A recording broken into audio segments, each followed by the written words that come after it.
Spring football practice is in the books in Norman. Time to look at the two deep depth chart as we head toward August camp. We got Jason Ray on the line from Last Word on College Football. Joins us every Friday to break down the Sooners. All right, Jason, I can't wait to see your depth chart. Just want to let everyone know that this is Jason's look at all the information he gathered throughout the spring and in attending the spring game as well. And so this is how you've got it lined up for this summer. Yeah, that's right, Mark. Nothing official. This is just my prediction, to your point, based on what I saw out of the spring, and then certainly the spring game coming into fall camp in August. So we can start with the talented wide receiver room. Yeah, so from a wide receiver perspective, I got, from starting at the X, I got Jaden Hazelwood. He's struggled a little bit early on in camp, and I think he's had more of a trust issue with the knee from an ACL perspective, and then him coming into the spring game certainly made a really good catch. He looked a little slow, so I think it's going to be a big summer for him just to be able to get back up to the speed that he was before. And then backing him up is Theo Weiss, a guy who really he was tied with Marvin Mims in terms of the amount of total catches for Oklahoma last year. So certainly a great guy, and all six of these kids will play a lot. And then the Y, Mike Woods, the transfer from Arkansas. I really just feel like even with missing the spring in Oklahoma and certainly getting up to speed in the summer at Oklahoma is going to be pivotal for him. But just the amount of experience that he has coming from Arkansas, over 60 catches and 1,000 yards over the last 2 years combined, will put him in a position specifically to be able to stretch the field for Oklahoma next year. And then Drake Stoops backing him up, certainly a guy that's very dependable. No matter who Oklahoma seems to bring in at the wide receiver position, Stoops is a guy that continues to make plays and continues to make himself known, certainly by getting that scholarship that was announced by Lincoln Riley after the game. And then, at the Z position, I have Marvin Mims, certainly one of the best freshmen in the country last year, came on really, really well, was certainly the best receiver in the group, I think, from a production perspective, and then from a backup perspective, looking there, the true freshman Mario Williams is a guy who played well in the spring, had 4 catches for 85 yards in terms of the spring game. So he's a guy that will probably back up. And you might see Riley move some of those guys. They had Mims played a little bit inside and outside in the spring. And also we saw that in the spring game as well. So you'll see those kids move around a little bit at that wide receiver position. All right, let's head to the offensive line, which is typically one of the better units in the nation, but certainly some moving parts there.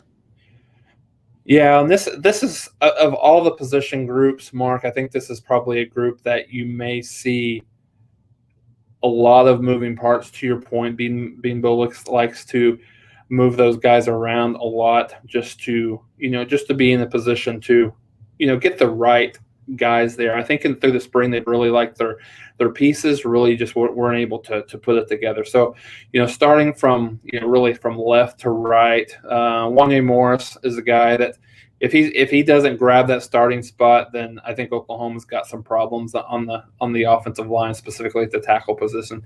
He played well, was starting to get it a little bit towards the end of the spring. So got him there. Stacey Wilkins is a guy who did not play in the spring game, kind of some nagging injuries. I think one of the things that was really impressive about him, looking at him from the sidelines, and there was a couple of shots of him on TV, just in terms of how much bulk he's added to his frame. So he'll have an opportunity to provide some quality depth there.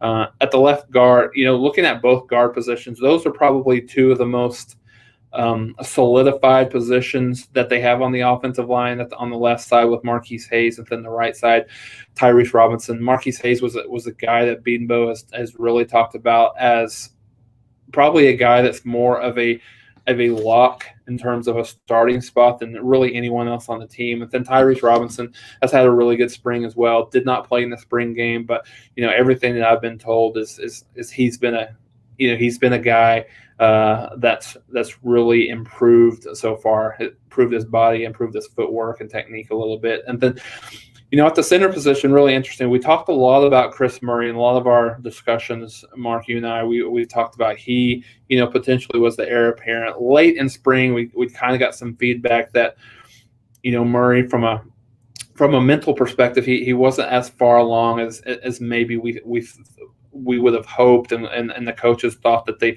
he would have been at this time. So they had started over the last couple of weeks of practice, specifically the last week they had moved Andrew Rame over there to get more and more time, and he took advantage of that time, played a lot in the spring game, I should say, and played fairly well. So I think he's a guy that kind of going out of spring, heading into fall, he's a guy that will be, probably that guy as of right now. Certainly there's going to be a lot of competition at that position, maybe more than any of the other ones. And then Anton Harrison he was banged up a little bit during the spring game, didn't play, and that held him out. So he's a guy, if he can get it, he solidifies that offensive line to be exactly what it is. If he's not able to, kind of make that move and be that guy, then, you might look at a guy like Eric Swinson to take that job, or you could see one of the guards kind of flip over there and maybe move Swinson in a guard. Going to the running back position there at Oklahoma, the Sooners lose two of their top three running back in terms of productions. Ramondre Stevenson, of course, moving on after scoring 7 touchdowns. Seth McGowan just announcing this week that he's entering the transfer portal, but there is the addition of Eric Gray, of course. No, absolutely. And I think it was pretty clear watching the spring game that Eric Gray right now is the best back that they got on campus. So I have him as the starter at the running back position. Certainly Kennedy Brooks will factor into it. Kennedy Brooks very much looked like a kid that had opted out for the 2020 season. I think it'll be a big summer for him to get back from kind of from an athletic perspective, from a speed perspective, and just from a game ready perspective, getting back. I certainly think both of those kids will play a lot with the addition of Marcus Major there, as well. Quarterback, Spencer Rattler certainly is a guy that will be the starter. Caleb Williams was incredibly impressive in the spring game. I think more than anything, it speaks volumes to the quarterback room. If Spencer Rattler happens to go down or has prolonged struggles in the offense, look for Caleb Williams to be able to come in and spell him a little bit. From a fullback perspective, you have Jeremiah Hall and Mark. If there's any group or any specific position where I think Oklahoma will look in the transfer portal now, certainly with the immediate eligibility, it might be at this position. Oklahoma does not have a lot of depth at that position. So Mikey Henderson is he's moved from a positional perspective to running back, but just in order for Oklahoma to have it too deep, you would probably look at him, maybe being in some packages and moving over to the fullback position. So wouldn't be at all surprised at either a fullback or kind of the H-back position, tight end positional area that Oklahoma looks at some depth. And certainly Austin Stogner will be the guy there.